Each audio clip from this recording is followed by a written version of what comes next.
പാഠപുസ്തക വിതരണത്തിലെ കാലതാമസത്തിൽ പ്രതിഷേധിച്ച് കെഎസ്യു പ്രവർത്തകർ വെള്ളിയാഴ്ച ഉച്ചയോടെ ഹോസ്ദുർഗിലെ കാഞ്ഞങ്ങാട് ഡിഇഒ ഓഫീസിലേക്ക് ഇരച്ചുകയറി. വിദ്യാർത്ഥികളുടെ സംരക്ഷകരായി ഭരണം വരെയും മുന്നോട്ട് അന്നും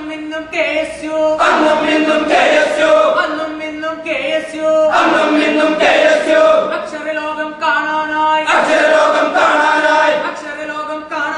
അക്ഷരലോകം കാണാനായി അറിവിന്നുറവിടം തേടാനായി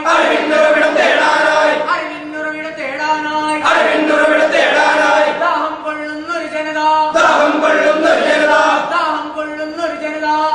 കൊള്ളുന്നൊരു ജനത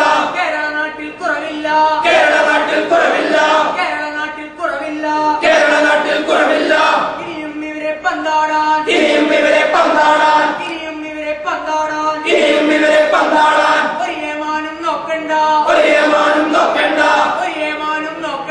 ഒരേമാനും നോക്കണ്ട പറയണതാരെന്നറിയില്ലേ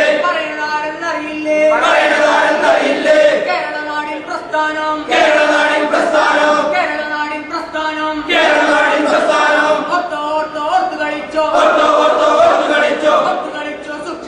ഓർത്ത് കളിച്ചോ സൂക്ഷിച്ചോ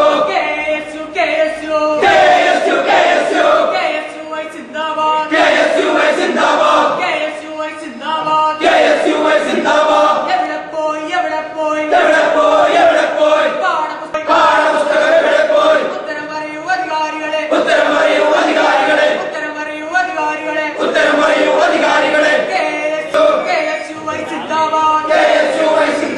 മുദ്രാവാക്യം മുഴക്കി അപ്രതീക്ഷിതമായി ഓഫീസിലേക്ക് കയറിയ പ്രവർത്തകരെ കണ്ട് ജീവനക്കാരും ഉദ്യോഗസ്ഥരും അമ്പരന്നു. ഓഫീസിനകത്ത് കയറിയ കെഎസ്യു ജില്ലാ പ്രസിഡന്റ് ജോമോൻ ജോസഫ്, സഹഭാരവാഹികളായ പ്രദീപ് കുമാർ, ആശിഷ്യം, തോമസ്, ദീപ, നോയൽ പാണത്തൂർ എന്നിവരുടെ നേതൃത്വത്തിലുള്ള പ്രവർത്തകർ ജില്ലാ വിദ്യാഭ്യാസ ഓഫീസറുടെ ചുമതല വഹിക്കുന്ന ജൂനിയർ സൂപ്രണ്ട് TP രാധാകൃഷ്ണനെ ഏറെ നേരം ഉപരോധിച്ച് മുദ്രാവാക്യം മുഴക്കി. ഒടുവിൽ നേതാക്കൾ പാഠപുസ്തക വിതരണത്തിലെ കാലതാമസം ഒഴിവാക്കാൻ അടിയന്തര നടപടികൾ സ്വീകരിക്കണമെന്നാവശ്യപ്പെട്ട് ജൂനിയർ സൂപ്രണ്ടിന് നിവേദനം നൽകി. ആവശ്യം അധികൃതരുടെ ശ്രദ്ധയിൽപ്പെടുത്തുമെന്ന് ജൂനിയർ സൂപ്രണ്ട് ഉറപ്പു നൽകിയതോടെയാണ് പ്രവർത്തകർ പിരിഞ്ഞുപോയത്. ഉപരോധ സമരമറിഞ്ഞ് ഹോസൂർ പോലീസ് സ്ഥലത്തെത്തി.